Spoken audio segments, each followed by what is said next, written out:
ഇന്ത്യയിൽ ഒരു കപ്പലിൽ നിന്ന് നടന്ന ഏറ്റവും വലിയ കണ്ടെയ്നർ നീക്കമെന്ന നേട്ടം സ്വന്തമാക്കി വിഴിഞ്ഞം അന്താരാഷ്ട്ര തുറമുഖം.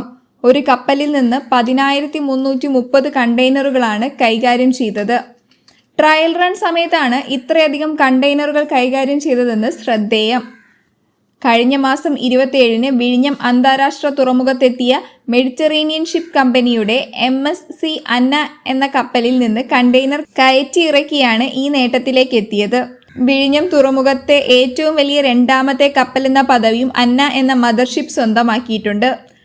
58.6 മീറ്റർ വീതിയും 399.98 നീളവുമുള്ള കപ്പലാണിത്.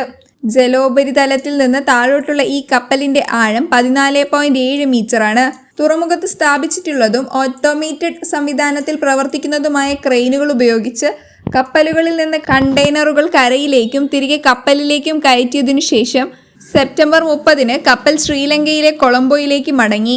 വാണിജ്യാടിസ്ഥാനത്തിലുള്ള പ്രവർത്തനം തുടങ്ങുന്നതിന് മുൻപുള്ള ട്രയൽ റണ്ണാണ് വിഴിഞ്ഞം തുറമുഖത്ത് നിലവിൽ നടക്കുന്നത്.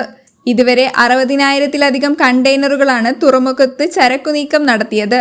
50,000 കണ്ടെയ്നറുകൾ എത്തുമെന്നാണ് പ്രതീക്ഷിച്ചിരുന്നതെങ്കിലും കൂടുതൽ കമ്പനികൾ വിഴിഞ്ഞത്തോട് താൽപ്പര്യം അറിയിക്കുകയായിരുന്നു.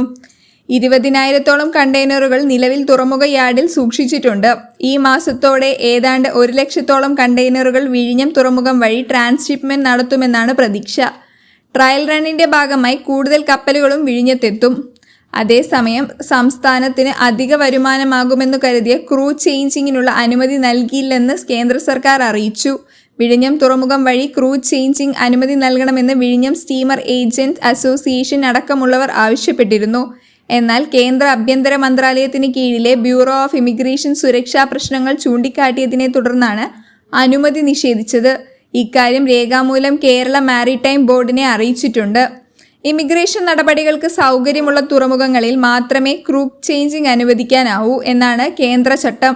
എന്നാൽ അടിയന്തര ഘട്ടത്തിൽ ക്രൂ ചേഞ്ചിങ് നടത്താനുള്ള സൗകര്യം വിഴിഞ്ഞം, കൊല്ലം തുറമുഖങ്ങളിലുണ്ടെന്നും Kerala maritime board chairman NS Pillai ഒരു ദേശീയ മാധ്യമത്തോട് പ്രതികരിച്ചു.